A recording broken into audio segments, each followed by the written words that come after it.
بسم اللہ الرحمن الرحیم۔ تیمم کا بیان چل رہا ہے۔ مسئلہ یہ چل رہا تھا کہ کن کن چیزوں سے تیمم کرنا جائز ہے۔ اس کا بیان گزر گیا۔ اب اسی سے متعلق ایک جزوی مسئلہ ہے جس کا یہاں ذکر کرتے ہیں۔ فرماتے ثم لا یشترط ان یکون علیہ غبار عند ابی حنیفۃ لاطلاق ما تلون۔ فرماتے ہیں مصنف علیہ رحمت و رضوان کے امام اعظم ابو حنیفہ علیہ رحمت و رضوان کے نزدیک اور امام محمد علیہ رحمہ کے نزدیک مطلقاً جنس ارض سے تیمم کرنا جائز ہے، اور جو چیز جنس ارض سے ہو اس پر تیمم کے لیے غبار کا ہونا یہ شرط نہیں ہے۔ اس پر غبار ہو تب بھی اس سے تیمم جائز ہے، اور غبار نہ ہو جب بھی اس سے تیمم جائز ہے۔ جیسے کہ ایک چکنا پتھر لے لیا جس پر گرد و غبار کا نام و نشان نہیں ہے، اگر اس پر ہی ہاتھوں کی ضرب لگا دی، اس پر مس کر کے چہرے اور ہاتھوں کا مسا کر لیا تو اس سے بھی تیمم ہو جائے گا۔ اسی طرح محض غبار سے بھی طرفین کے نزدیک تیمم کرنا جائز ہے، اگرچہ انسان سعید یعنی مٹی پر قادر ہو۔ ایک ہوتی ہے مٹی جو آپ دیکھتے ہیں جو زمین کی سطح پر جمی ہوئی ہوتی ہے، اور ایک ہوتا ہے غبار جو اڑ کر ہمارے کپڑوں وپڑوں پر آ جاتا ہے، دیواروں پر چھا جاتا ہے۔ تو دیواروں یا کپڑوں پر چھایا ہوا غبار سے اگر کوئی تیمم کر لے، حالانکہ وہ اس پر قادر ہے کہ مٹی جو زمینی سطح پر بچھی ہوتی ہے اس سے تیمم کرنے پر قادر ہے، لیکن پھر بھی وہ اگر غبار سے کرے تو یہ بھی جائز ہے، کیونکہ وہ غبار بھی صعید رقیق ہے، باریک مٹی ہی ہے، کچھ اور نہیں۔ اب یہ کہ جن سے ارد پر اگر غبار نہ ہو تب بھی اس سے تیمم جائز ہے، اس کی دلیل کیا ہے؟ تو فرماتے اس کی دلیل وہی آیت تیمم ہے کہ آیت تیمم میں سعید طیب فرمایا، اور سعید طیب سے مراد ہے سطح ارد، اور طیب سے مراد ہے پاکیزہ۔ اور سطح ارد پر جتنی بھی چیزیں جن سے ارد سے متعلق ہیں وہ سب پائی جاتی ہیں، پتھر بھی ہے ان میں، اور ہر پتھر پر غبار ہو ایسا لازم نہیں ہے۔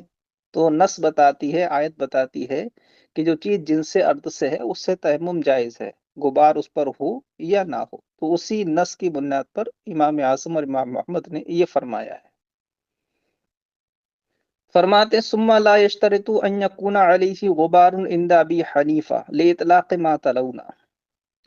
پھر اس جنس ارد پر غبار کا پایا جانا شرط نہیں ہے امام اعظم ابو حنیفہ رحمت اللہ تعالی علیہ کے نزدیک، لاطلاق ما تلونا، جو نص ہم نے تلاوت کی اس کے مطلق ہونے کی وجہ سے۔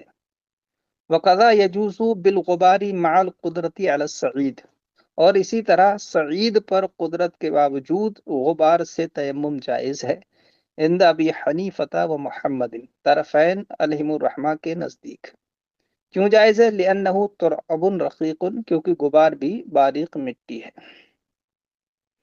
فرماتے ہیں والنیت فرض فی التیمم، تیمم میں نیت کرنا یہ فرض ہے۔ آپ نے باب الوضو میں پڑھا کہ وضو اور غسل دونوں میں آپ نے پیچھے پڑھا کہ اس میں ہمارے نزدیک نیت کرنا طہارت کی یا وضو اور غسل کی یہ کوئی فرض نہیں ہے، نہ شرط ہے۔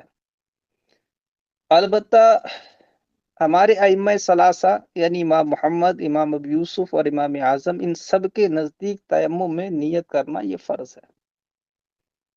اس میں امام ظفر علیہ رحمہ کا اختلاف ہے۔ امام ظفر فرماتے ہیں کہ تیمم میں بھی نیت کرنا فرض نہیں ہے۔ کیوں؟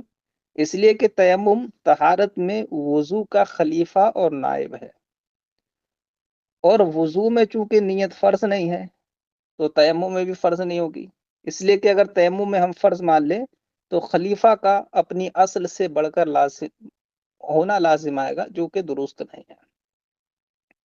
ٹھیک ہے، خلیفہ وصف میں اپنی اصل کے مخالف نہیں ہوتا ہے، اور اگر ہم تیمم میں نیت کو فرض مان لیں تو خلیفہ اور نائب کی اصل کے ساتھ مخالفت لازم آئے گی، جو کہ درست نہیں ہے۔ ہمارے ائمہ ثلاثہ نے جو تیمم میں نیت کو فرض قرار دیا، ان کی دلیل یہ ہے کہ تیمم باب تفاعل کا مصدر ہے، اور تیمما یا تیمم کو معنی آتا ہے قصد کرنا، اور قصد ہی کو نیت کہا جاتا ہے۔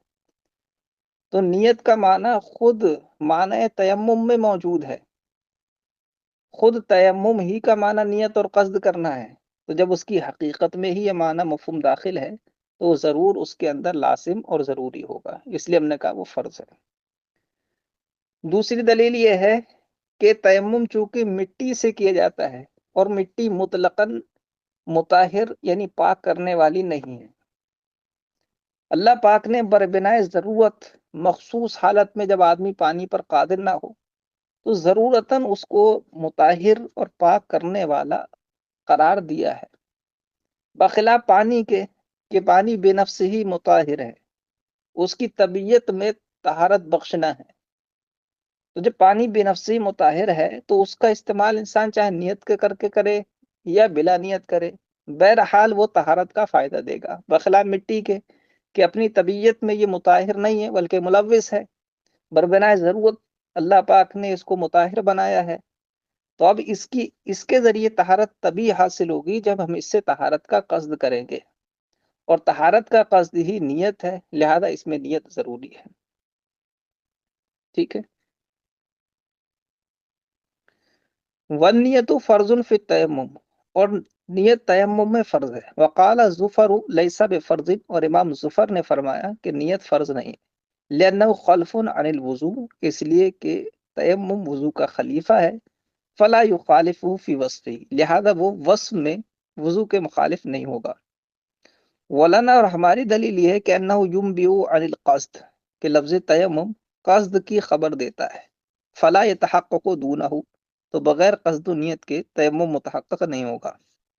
اور جعل طہورا فی حالت مخصوصہ، یہ کہ تیمم کو مطہر قرار دیا گیا حالت مخصوصہ میں، والماء طہور بنفسہ علی ما مر، جبکہ پانی بنفسہ مطہر ہے جیسا کہ معقول میں گزرا۔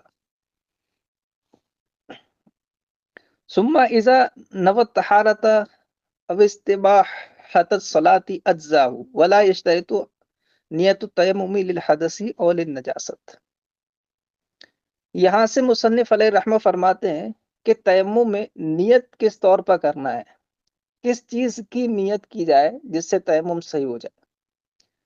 تو فرماتے ہیں کہ اس کے لیے ازالہ حدث یا ازالہ نجاست حکمیہ ہی کی نیت کرنا شرط نہیں ہے، کہ ازالہ حدث کی نیت یا نجاست حکمیہ کے ازالے کی نیت ہم کریں گے تبھی تیمم صحیح ہوگا، ایسا نہیں ہے۔ بلکہ اگر کسی شخص نے نماز کے جائز اور مباح ہونے کی نیت کر لی یا طہارت حاصل کرنے کی نیت کر لی، تب بھی اس نیت سے جو تیمم کیا جائے گا وہ تیمم صحیح ہو جائے گا۔ ٹھیک ہے۔ تو چاہے وہ طہارت حاصل کرنے کی نیت کر لے، یا نماز کے حلال ہونے کی نیت کر لے، یا حدث کے زائل کرنے کی نیت کر لے، یا نجاست حکمیہ کے ازالہ کی نیت کر لے، تمام صورتوں میں اس کا تیمم صحیح ہو جائے گا۔ ثم اذا نوى الطہارة واستباحة الصلاة اجزأہ، پھر جب متیمم طہارت کی نیت کرے یا نماز کے مباح ہونے کی نیت کرے اجزاہ، تو یہ کافی ہے۔ ولا یشترط نیت التیمم للحدث او للجنابت، اور شرط نہیں ہے تیمم کی نیت کرے وہ حدث کے لیے یا ازالہ نجاست یا جنابت کے لیے۔ ہوا صحیح من المذہب، یہی جو ہے صحیح مذہب ہے۔ فَإِن تَيَمَّمَ نَصْرَانِيٌّ يُرِيدُ بِهِ الْإِسْلَامَ ثُمَّ أَسْلَمَ لَمْ يَكُنْ مُتَيَمِّمًا عِنْدَ أَبِي حَنِيفَةَ وَمُحَمَّدٍ وَقَالَ أَبُو يُوسُف هُوَ مُتَيَمِّمٌ۔ اب یہاں سے ایک مسئلہ ذکر کرتے ہیں۔ یہاں ذکر نصرانی کا یہ اتفاقی ہے، احترازی نہیں ہے۔ اگر نصرانی کی جگہ یہی کام یہودی کرے یا یہی کام کوئی ہندو یا کوئی اور غیر مسلم کرے، تب بھی مسئلے کا حکم مختلف نہیں رہے گا، یہی رہے گا۔ تو یہ بیان مسئلہ کے لیے ایک مخصوص کا نام ذکر کر دیا ہے، حکم مسئلہ اس کے ساتھ خاص نہیں ہے۔ مسئلہ یہ ہے کہ کسی نصرانی وغیرہ کافر نے اسلام لانے کے لیے، اسلام لانے کی نیت سے تیمم کیا ہے نا، لوگوں کا خیال ہوتا ہے کہ پاک صاف ہو کر اسلام قبول کریں گے، پانی نہیں ملا تو اس نے تیمم کر لیا، اسلام لانے کی نیت سے اس نے تیمم کیا، پھر وہ اسلام لے آیا، ہے نا، اور ابھی اسلام لانے کے بعد کوئی حدث پایا نہیں گیا اس کے، اور نہ وہ ابھی پانی پر قادر ہوا ہے، تو وہ متیمم مانا جائے گا یا نہیں مانا جائے گا؟ اس تیمم کی وجہ سے تیمم کرنے والا وہ کہلائے گا یا نہیں کہلائے گا؟ نماز وغیرہ اس تیمم سے اس کے لیے مباح ہو جائے گی یا نہیں ہو جائے گی؟ اس میں ہمارے ائمہ کا اختلاف ہے۔ طرفین امام اعظم ابو حنیفہ اور امام محمد علیہم الرحمہ، ان دونوں کا موقف یہ ہے کہ اس تیمم کی وجہ سے وہ متیمم قرار نہیں دیا جائے گا، یعنی اس کا وہ تیمم شرعاً درست ہی نہ تھا، ہے نا، درست ہی نہ تھا، جس وقت کیا تھا اس وقت بھی درست نہیں، اور اسلام لے آیا تو اب بھی درست نہیں، یعنی نہ ابتدان درست تھا اور نہ امتحان وہ درست ہو سکے۔ اور امام ابو یوسف علیہ رحمہ فرماتے ہیں کہ اس کا بت متیمم مانا جائے گا، اسلام لے آیا تو اب اسے متیمم قرار دیا جائے گا۔ امام ابو یوسف علیہ رحمہ کی دلیل یہ ہے کہ اس نے قربت مقصودہ کی نیت کی ہے، قربت مقصودہ کی نیت کی ہے اس نے، اور قربت مقصودہ کی نیت سے چونکہ تیمم کرنا جائز ہوتا ہے، تو ایک جائز نیت سے تیمم کیا، اس لیے اس کا تیمم اگرچہ اس وقت جب وہ تیمم کر رہا تھا صحیح نہیں تھا، لیکن جب وہ اس تیمم پر اسلام لے آیا تو اب اس کا تیمم صحیح ہو گیا اور وہ متیمم کہلائے گا۔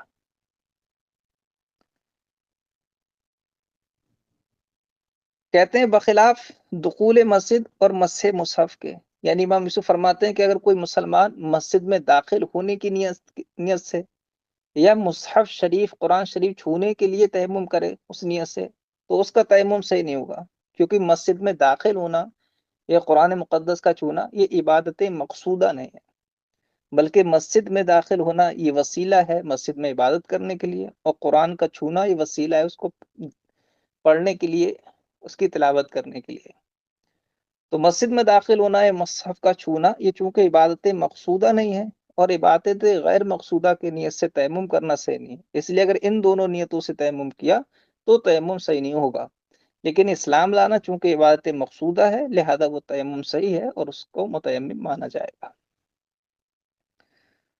ہماری دلیل یہ ہے کہ دیکھیے جیسے پیچھے بتایا کہ مٹی جو ہے فی نفس ہی مطہر نہیں ہے، اس کو بربنائے ضرورت مطہر مانا گیا ہے، پاک کرنے والا مانا گیا ہے، اور ضرورت تیمم کی کب متحقق ہوگی؟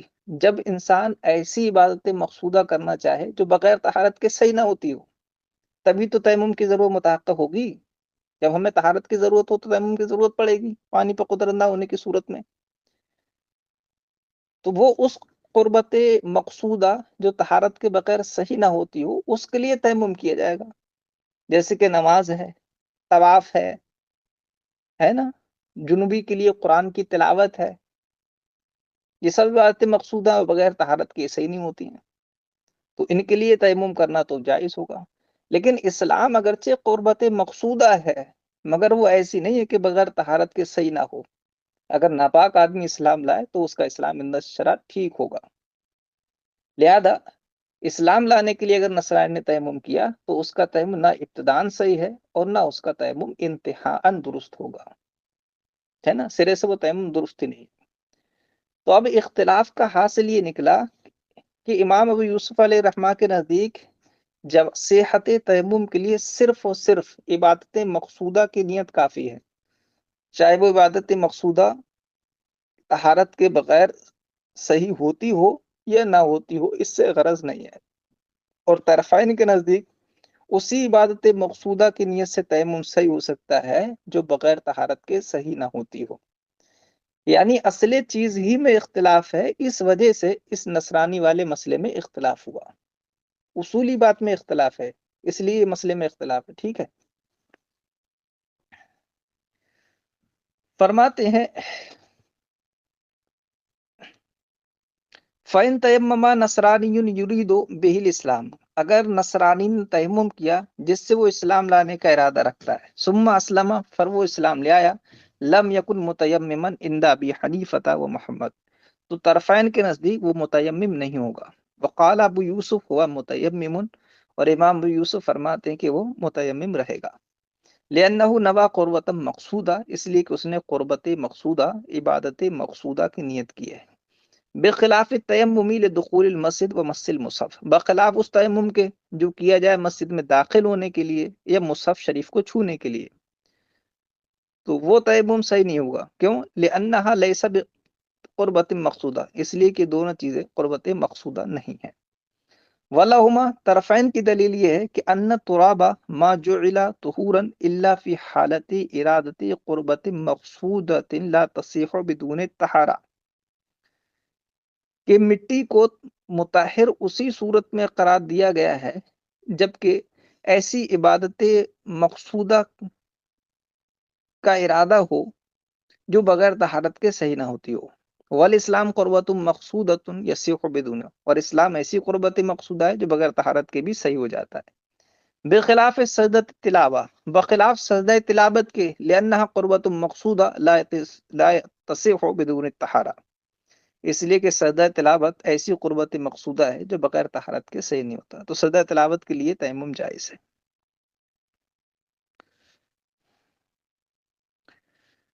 وَإِن تَبَرَّأَ لا يريد به الاسلام ثم اسلم فهو متبدل.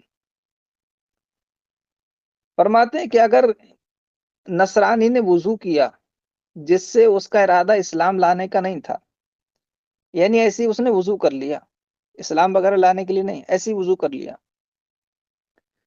پھر وہ وضو ٹوٹنے سے پہلے اسلام لے آیا، تو اب اسلام لانے کے بعد اس سے باوضو مانا جائے گا؟ نہیں. اگر وہ اسی وضو سے نماز وغیرہ پڑھنا چاہے تو وہ حلال ہوگی اس کے لیے نہیں.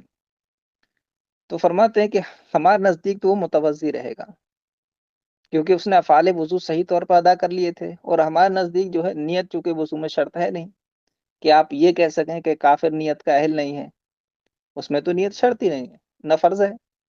تو ہمارے نزدیک تو باوضو رہے گا، اسلام لانے کے بعد اس وضو سے جو عبادت کرنا چاہے کر سکتا ہے. البتہ امام شافعی علیہ رحمہ اس کو باوضو نہیں مانیں گے.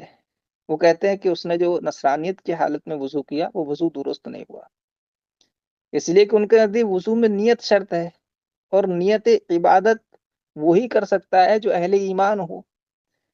کافر وہ نیت عبادت کا اہل نہیں ہے، تو جب نیت عبادت کا وہ اہل نہیں ہے تو اس کی جانب سے جو نیت پائی گئی وضو کی، وضو کا جو ارادہ اور قصد پایا گیا وہ شرعاً معتبر نہیں تھا. جب وہ شرعاً معتبر نہیں تھا تو ان کے نزدیک اس کا وضو ہوا ہی نہیں. جب وضو ہی نہیں ہوا تو اسلام لانے کے بعد اس کو باوضو نہیں مانا جائے گا.